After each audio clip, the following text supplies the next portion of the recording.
Bismillahirrahmanirrahim. Assalamualaikum warahmatullahi wabarakatuh. Perkenalkan, nama saya Nurwahini Alia dari kelas Pendidikan Biologi A, Fakultas Matematika dan Ilmu Pengetahuan Alam, Universitas Negeri Makassar.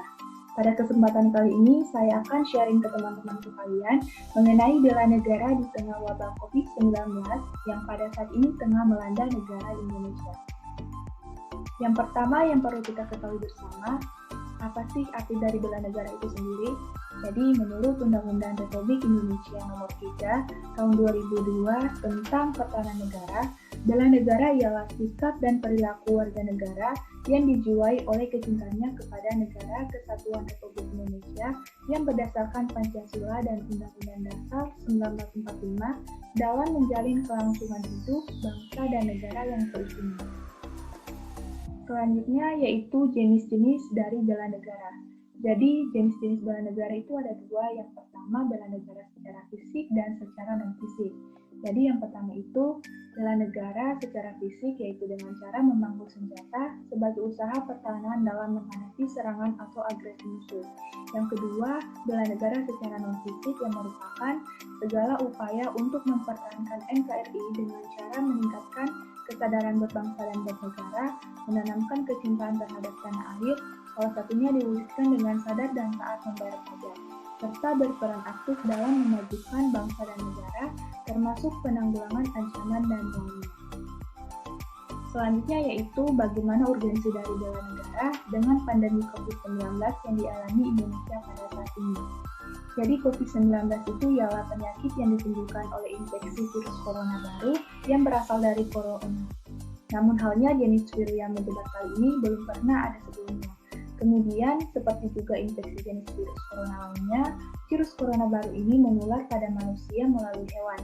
Mengingat secepatnya proses penyebaran dan penularan di seluruh dunia, Badan Kesehatan Dunia telah menetapkan COVID-19 sebagai pandemi global. Perlu kita ketahui bersama bahwasanya pada kasus atau wabah yang sudah banyak menyerang di berbagai negara, yaitu COVID-19. Suatu pembelaan terhadap negara merupakan hal yang sangat wajib dilakukan bagi setiap warga negara dari berbagai macam kalangan, baik dari kalangan bawah maupun kalangan atas. Mengapa demikian? Karena bela negara merupakan hanya sebuah keharusan untuk senantiasa menjaga eksistensi negara, namun juga menjaga ketertiban serta keamanan sebuah negara. Tiap-tiap warga negara berhak dan wajib ikut serta dalam usaha pembelaan negara dan syarat-syarat tentang pembelaan diatur dengan undang-undang. Kesadaran bela negara pada hakikatnya kesediaan berbakti pada negara dan kesediaan berkorban membela negara. Adapun contoh dari perilaku pembela negara itu yang dimulai dengan terbinanya hubungan baik antar sesama warga negara hingga proses kerjasama untuk menghadapi ancaman dampak dari COVID-19.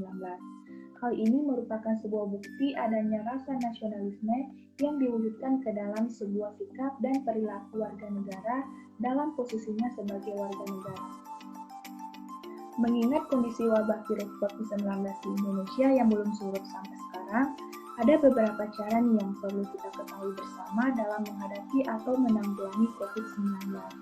Jadi yang pertama itu yaitu menguatkan sistem imun. Nah, menguatkan sistem imun ini baik buat tubuh kita. Lalu bagaimana caranya meningkatkan sistem imun? Yaitu yang pertama, istirahat yang cukup, perbanyak makan sesuatu yang buah, hindari stres, hindari rokok dan alkohol, dan rutin berolahraga. Yang kedua yaitu rutin mencuci tangan. Nah, kapan waktu yang tepat untuk mencuci tangan? Yaitu sebelum memasak atau makan, setelah menggunakan kamar mandi, setelah menutup hidung dan saat batuk, dan setelah memegang barang-barang yang umumnya sering disentuh banyak orang. Nah, yang ketiga yaitu jangan menyentuh mata, hidung, dan mulut. Perlu diingat bahwa penularan virus corona bisa terjadi ketika tangan menyentuh barang yang terkontaminasi virus dan kemudian menyentuh mata atau wajah. Keempat yaitu menghindari tempat keramaian. Pertimbangkanlah untuk mengambil langkah pencegahan ekstra, tentunya menghindari tempat keramaian bila sedang sakit atau saat berusia di atas 60 tahun. Yang kelima yaitu isolasi diri saat sakit. Untuk mencegah penularan virus corona, sebaiknya jangan bepergian atau bersentuhan dengan teman atau keluarga bila terjadi keadaan sakit apabila saatnya menunjukkan gejala-gejala COVID-19. Ya, dan yang terakhir yaitu selalu kenakan masker. Selalu pakai masker terutama apabila sedang sakit. Pastikan menggunakannya dengan benar dan pastikan menggunakannya itu dengan benar. Jadi terima kasih. Baiklah, sekian dari saya. Semoga apa yang saya sampaikan dapat bermanfaat dan berguna untuk kita semua. Sekian dan terima kasih. Wassalamualaikum warahmatullahi wabarakatuh.